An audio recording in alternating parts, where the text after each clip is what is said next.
Good afternoon বন্ধুরা, কেমন আছো বলো সবাই? আশা করি সকলেই ভালো আছো, আমিও ভালো আছি। যা দেখেছো, কপালে টিপটা নেই, টিপ পরতে ভুলে গেছি। তো যাই হোক, মুখ ধোয়ার সময় টিপটা পড়ে গেছে, আমি আর খেয়াল করিনি। ওইভাবেই জামা কাপড় পরে নিয়েছি, পরেই বসে পড়েছি ক্যামেরা চালিয়ে। আর কি হবে বলো, বুড়ি বয়সে টিপ থাকুক আর না থাকুক। তো চলো, কাকে নিয়ে বলতে এসেছি? যাকে নিয়ে বলতে এসেছি সে তো রেগে যাবে এবার আমার ওপরে, যে আন্টি শুধু আমার খুঁতগুলো ধরে বেড়ায়, আন্টি শুধু আমার খুঁতগুলো ধরে বেড়ায়। সে তো ধরবই, সে তো ধরবই, যেহেতু আন্টি, তাই না? সেহেতু তো ধরবই। তো ভুল দেখলেও বলবো, ঠিক দেখলেও বলবো। তোমরা কি বলো, তাই না? সেটা করা উচিত তো, সেটাই আমি করি। তো অবশ্যই রোহন, আমার কন্টেন্ট জানোই তোমরা। তো সেই রোহনকে কিছু কথা বলার জন্য এলাম। হ্যাঁ, বলেছে ও, ভিডিওতে বলেছে যে আমার বাড়িটা যতই আপনারা চিড়িয়াখানা ভাবুন, এটা কিন্তু আমিই বলেছি যে রোহন বাড়িটা চিড়িয়াখানা বানিয়ে ফেলেছে। হ্যাঁ, বুঝি বুঝি, আমি বুঝি যে তোমার একটু রাগ হয়েছে, কিন্তু রাগ হলেও কিছু করার নেই। সত্যি করেই তুমি ভাবো, অত সুন্দর বাড়িতে অত সুন্দর একটা পাখা লাগিয়েছো, আর সেই পাখার উপর যদি পায়রা বসে থাকে, আর সেই পায়রা যদি পটি করে, কিরম লাগে বলো তো? কিরম লাগে? আর সেই পায়রা তো ওর ওপরেও করছে, সেই পায়রার পটিটা নিচেও পড়ছে ঘরের মধ্যে, তাই না? আর সোনামা মাটিতে শুয়ে পড়ছে, গড়াগড়ি খাচ্ছে, হাত দিয়ে কোনো জিনিস তুলে খেয়ে নিচ্ছে, সবই তো করছে। তাহলে কেন বলছি? সোনামার জন্যই তো বলছি, আর কিছুর জন্য তো না। তুমি পায়রা পোষো, হনুমান পোষো, তারপরে তুমি বিড়াল পোষো, তুমি কি বলে, গন্ডার পোষো, হাতি পোষো, আমার কিচ্ছু আপত্তি নেই। কিন্তু কি বলো তো, বাড়িতে একটা ছোট্ট বাচ্চা আছে, তো বাচ্চাটার জন্যই আমাদের বলা, না হলে আমাদের কোনো দরকার নেই। এই যে তুমি মুরগি পুষেছো, খুব ভালো কথা, মুরগিগুলো ঘরের মধ্যে ঘুরে বেড়াচ্ছে, এই যে পটি করছে, এই পটিতেই বড় সমস্যা, বুঝেছো তো? সারা ঘরে টুকটুক টুকটুক করে ওরা খেয়ে বেড়ায় আর পটি করে বেড়ায়। এ তো আমি জানি, আমাদের এখানেও তো আছে কত লোকের বাড়িতে, তাই না? আমি তো অনেকের বাড়ি যাই, দেখি সেগুলো বড্ড নোংরা করে। ওদেরকে সবসময় বাইরে রাখতে হয়, ঘরের বাইরে একটা ছোট ঘর টর করে দিতে হয়, কাঠ ফাট দিয়ে সুন্দর করে ঘর করে দিতে হয়, সেখানে থাকে। যেটা আমি লিসানদের বাড়িতে গিয়েও সেদিনকে দেখে এসেছিলাম, যে মুরগির ঘর। তো সেরকমভাবে তুমি সেখানে রাখো বাচ্চাগুলোকে, সেখান থেকে তারা মাঠে ঘাটে ঘুরে বেড়াক, তারপরে আবার তাদেরকে টাইম মতো তুলে দাও। তা না, অত সুন্দর মেঝেটার মধ্যে ওরা ঘুরে বেড়াচ্ছে, বলো তো কীরম লাগে? তো যাই হোক, ঘুরুক, এখন ওই ঘরে কিছু নেই, ফাঁকা ঘরটার মধ্যে ঘুরছে, ঠিক আছে। রান্নাঘরেও ঘুরছে, তোমার শোয়ার ঘরেও ঘুরছে। হাঁসগুলোকেও তুমি তোমার শোয়ার ঘরেই রেখেছো। ছোট বাচ্চা, এখন তো ওগুলো আস্তে আস্তে বড় হবে, তাই না?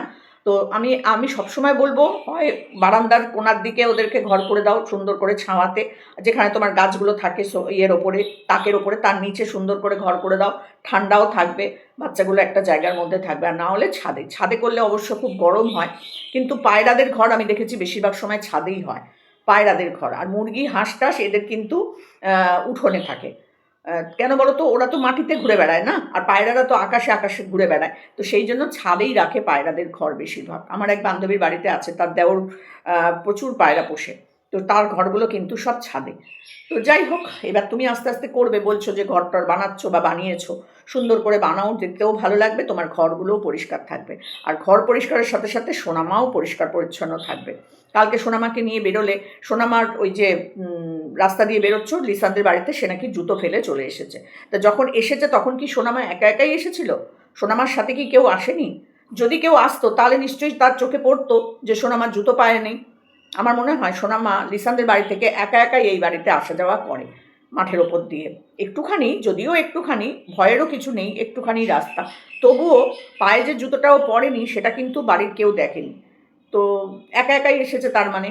আর ওই রাস্তাটা হচ্ছে মানে ধান টান হয়েছিল মনে হয়, ধানের সেই কেটে নেওয়ার পর কিছু কিছু খোঁচা খোঁচা খোঁচা খোঁচা ইয়ে থেকে যায়, ওই ডাঁটিগুলো থেকে যায়, সেগুলোতে কিন্তু বেশ পায়ে লাগে। সেদিন কালকে যখন সোনামাকে নিয়ে লিসানদের বাড়িতে ও যাচ্ছিলে, ও সোনামা কিন্তু পায়ের তলায় কাঁটার মতন কিছু একটা ফুটে গেছিলো। একটু ভালো করে খেয়াল করে দেখো তো, ওই বাচ্চাটা কিন্তু উহ করে বসে পড়েছিল, আবার সেটা তুলে দেখাচ্ছে যে যেটা ওর পায়ে ফুটেছিল, খালি পায়ে যাচ্ছিল তো। তো ওইটুকু রাস্তা তুমি তোকে একটু কোলে কোলেও নিয়ে যেতে পারতে না? বাচ্চাটা তো খুবই ছোট, ও তো বড় নয়। তো যাই হোক, ওর অভ্যেস আছে এরকম দৌড়াদৌড়ি করে যাতায়াত করা। সাথে সাথে সিজ্জুটাও দৌড়াচ্ছে, সেও দিব্যি দৌড়াতে দৌড়াতে যাচ্ছে, সারা গায়ে ময়লা ধুলো বালিতে ভর্তি। সেটাই তো ওইখানে ওই ঘরের মধ্যে ঘুরে বেড়াচ্ছে, সেটা বারান্দায় শুচ্ছে, ঘরে শুচ্ছে, আর সেখানেই সোনামা ঘুরছে ফিরছে খাচ্ছে। আমার এখানেই আপত্তিটা। তুমি বাড়িতে পুষতেই পারো, আমরাও পুষেছিলাম, আমাদের এই ফ্ল্যাটেই ছিল, আমাদের এই ফ্ল্যাটেই ছিল ওরকমই তোমার মতন ছোট্ট একটা বাচ্চা। কিন্তু কি বলতো, আমরা ওকে ছাদে নিয়ে যেতাম, ওকে ছাদে নিয়ে যেতাম, পটি ফটি ও ছাদেও করতো, আবার কখনো কখনো বারান্দাতেও করে ফেলতো। ছোট ছিল তো, এই বারান্দাতে করতো। আমাদের বাড়িতে তো তখন ছোট বাচ্চা ছিল না, আমার মেয়ে আর আমি ছিলাম, তো পরিষ্কার করে দিতে হতো। সে একটা আলাদা রকম ঝকমারি না, তুমি বলো। তো ও যখন মারা যায় তারপর থেকে আমরা আর আনিনি। আর আমার মেয়েরও বিয়ে হয়ে গেল, তারপর থেকে আমরা আর আনিনি। কিন্তু আমার মেয়ের শ্বশুরবাড়িতে গিয়ে মেয়ে আবার ওখানে 4খানা ডগি পুষেছে। তো সেগুলোর আবার বাচ্চাও হয়, সেই বাচ্চাগুলোকে ওরা নিজেরাই ইয়ে করে, বাচ্চাগুলোকে হওয়ায়, তারপর সেগুলোকে যত্ন করা, এই করা ওই করা, প্রচুর কাজ থাকে। একটা মানে বাড়িতে ডগি থাকলে প্রচুর কাজ, তাদেরকে পরিষ্কার পরিচ্ছন্ন করা, তাদের গায়ে পোকা, সেই পোকার থেকে বাঁচার জন্য তাদের ওষুধ, স্প্রে, সাবান, শ্যাম্পু। যেমন খরচ তেমন পরিশ্রম, দুটোই। খরচও প্রচুর, কারণ ওরা মাছ মাংস ছাড়া খাবেই না, মাংস দিতেই হয় প্রতিদিন ওদেরকে, কারণ ওরা সব ল্যাব তো। আর একটা শুধু ওই লোমালা কুকুর রয়েছে, তো তারা প্রতিদিন দুবেলা মাংস দিয়ে ভাত খায়। তাহলে বুঝতেই পারছো কিরম খরচ। তো সেই জন্য আমি বলবো যে তোমার নিজের খরচের দিক দিয়ে আমি কিছু বলতে চাই না, আমি শুধু এটুকু বলতে চাই যে ছোট বাচ্চাটাকে সামলাতে পারছো না বলেই তো সোনামা আজকে জুতো ছাড়া ঘুরে বেড়াচ্ছে, তাই না? ওর বাড়িতে পাঠিয়ে দিয়েছো যখন, তখন তুমি জুতো পরে পাঠিয়েছো, কিন্তু ও যখন এসেছে তখন ও জুতো পরে আসেনি। তাহলে ও দেখতে হবে যে জুতো পায়ে আছে কি নেই সেই সময়। আবার যখন তুমি ওকে নিয়ে যাচ্ছ ওই রোদ্দুরের মধ্যে হাঁটিয়ে হাঁটিয়ে ওই মাঠের মধ্যে দিয়ে, তখনও তো ওর পায়ে লাগছে না। তো তারপরে দেখলাম সোনামা মুরগি নিয়ে খেলা করছিল, মুরগি নিয়ে খেলতে খেলতে তুমি বাড়ি ছিলে না। জিনিসগুলো একবার ভেবে দেখো, তুমি বাড়ি ছিলে না, সেই অবস্থায় সোনামা ওই মুরগি, কুকুর, হাঁস, বিড়ালদের সাথেই খেলা করে। বিড়াল নেই যদিও, তো এরপরে বিড়ালও আসবে। তো যাই হোক, তো সেগুলো নিয়েই ও খেলা করে। এবার কোন সময় ওদের কোন খাবার ও মুখে তুলে দেবে না, আমার প্রচণ্ড ভয় করে। মানে ভয়ের সাথে সাথে ঘেন্নাটাও করে, কারণ ওরা তো বুঝে শুনে খায় না। কোনোটা হয়তো একটা খাবারের ঠোকর দিয়ে রেখেছে, সোনামা বুঝতে পারলো না, সেটাই হয়তো তুলে নিয়ে খেয়ে নিল। কোনো ফল, আপেল বলো, এই শশা বলো, কলা বলো, যাই হোক, যদি কোনো কিছু সামনাসামনি পায়, তো সেখান থেকে সেটা হয়তো ওরা একটু জিভ দিয়ে চেটেছে কুকুরটা, বা একটু কামড়েছে, মুরগিতে একটু ঠোকর দিয়েছে। সোনামা তো বুঝবে না, না, খেয়ে নিল। তুমি বলো, একবার এরকম সিজ্জুর জলটাও খেয়ে নিয়েছে, তারপরেও যদি ও আবার দ্বিতীয়বার করে, ভয় তো লাগে, তাই না? তার সাথে সাথে ও মুরগির বাচ্চাগুলোকে চান করাতে গেছে ঘরের মধ্যে বালতিতে জল। বালতিতে জলটা এলো কি করে? ওটা কার খাওয়ার জন্য রেখেছিলে তুমি? না সিজ্জু ওর বালতি থেকে জল খেতে পারবে, না মুরগি হাঁসরা ওই বালতি থেকে জল খেতে পারবে। সোনামা কি ওই বালতিতে জল ভরে নিয়ে গিয়ে ওই ঘর অব্দি নিয়ে গেছে? আমি তো বুঝলাম না এখানে ব্যাপারটা কি করে হলো। কি করে হলো? জলটা এলো কোথা থেকে? ওই বালতির, হাফ বালতির জলটা এলো কোথা থেকে? সেই জলটা ঘরের মধ্যে যদি রেখে দিয়ে থাকো, তুমিই হয়তো কোনো কারণে রেখেছো, তাহলে সেখানে মুরগিগুলো আছে, তুমি তো ওই ঘরের দরজাটা বন্ধ করে রেখে যেতে পারো, তাই না? তুমি যখন যাবে ঘরের দরজা দুটো বন্ধ করে রেখে যাবে, একদম ঘরের দরজা বন্ধ করে রেখে যাবে, সোনামাকে বারান্দার মধ্যে রেখে দিয়ে যাবে। তাহলে আর এই নোংরা হবে না, ওদের খাবার দাবারে হাত পড়বে না, বা এই তোমার ওই হাঁস মুরগি সবকে উঠোনে ছেড়ে দিয়ে তারপর তুমি যাবে। সিজ্জুকে পারলে ঘরের মধ্যে রেখে বন্ধ করে দিয়ে যাবে, তাহলে সোনামা এই নোংরা ঘাঁটাটা একটু বন্ধ হবে। প্রচুর নোংরা ঘাটে সোনামা, প্রচুর। আর দেখো মাঠে ঘাটে ঘুরলে পরে গ্রামের বাচ্চারা একটু মাঠে ঘাটে ঘোরা, গাছে ওঠা, এইসব নিয়ে থাকে, পুকুরে স্নান করা, এগুলো আমি মানি, তাদের গায়ে ময়লা পড়লেও স্নান করলে ধুয়ে যাবে। কিন্তু রোগটা তো আর আপন নয়, তাই না? কোথার থেকে কোন রোগটা এসে ধরবে তার তো কোনো ঠিক ঠিকানা নাই, একটা ছোট্ট বাচ্চা। তো সেই জন্য বলবো যে সবসময় ওকে একটু পরিষ্কার পরিচ্ছন্ন, হাইজেনিকটা মানে মেনটেন করে চলতে হবে তোমার। হাইজিনটা যদি তুমি মেনটেন করে চলো, বাচ্চাটাও সুস্থ থাকবে। তোমাকে আগে নিজেকে ঠিক করতে হবে তার জন্য। এবার সোনামা হাঁসের মাংস খাবে, সেই হাঁসের তো বউ পালিয়ে গেল আবার। উফ, সত্যি বাবা, 4টে বাচ্চা রেখে হাঁসের বউ পালিয়েছে বলো, আর সেই হাঁস বেঁচে থেকেই বা কী করবে? সেই হাঁসকে মেরে কেটে তোমরা খেয়ে নিলে। যাই হোক, সব ভালো লাগছে, কিন্তু বড় বড় মাছ এনেছো তুমি। কত কেজি মাছ এনেছো? ওরে বাপ রে বাপ, কি মাছ, কি মাছ, কি মাছ! তো রেগুলার মাছ আনলে, 2 দিন 3 দিনের মাছ আনলে, তারপর আবার আনলে, এরকম করেও তো আনা যায় না। ওই মাছগুলোকে ওই জলের মধ্যে রেখে দেওয়া, ওই জলগুলোকে ঠিক ঠিক টাইমে পরিষ্কার করা, সবই কিন্তু তোমার পক্ষে খুবই সময় সাপেক্ষ ব্যাপার, তাই না? তাহলে বলো, এই যে বাজার যাচ্ছ, একবারে 3-4 রকম মাছ নিয়ে আসছো ওরকম বড় বড়, আবার তো 2 দিন বাদে আবার বাজার যাবে। তো আমি বলবো 2 দিন 3 দিনের মতন আনো, খেয়ে নাও, আবার আনো, এরকম করে করে আনো। একবারে 7 কেজি 8 কেজি 10 কেজি মাছ নিয়ে এসে কী হবে বলো? এই তো দিয়ে দিতে হলো, ঠিক আছে দাও, তাতে কোনো অসুবিধা নেই, কিন্তু আনাটার তো কোনো দরকার নেই, তাই না?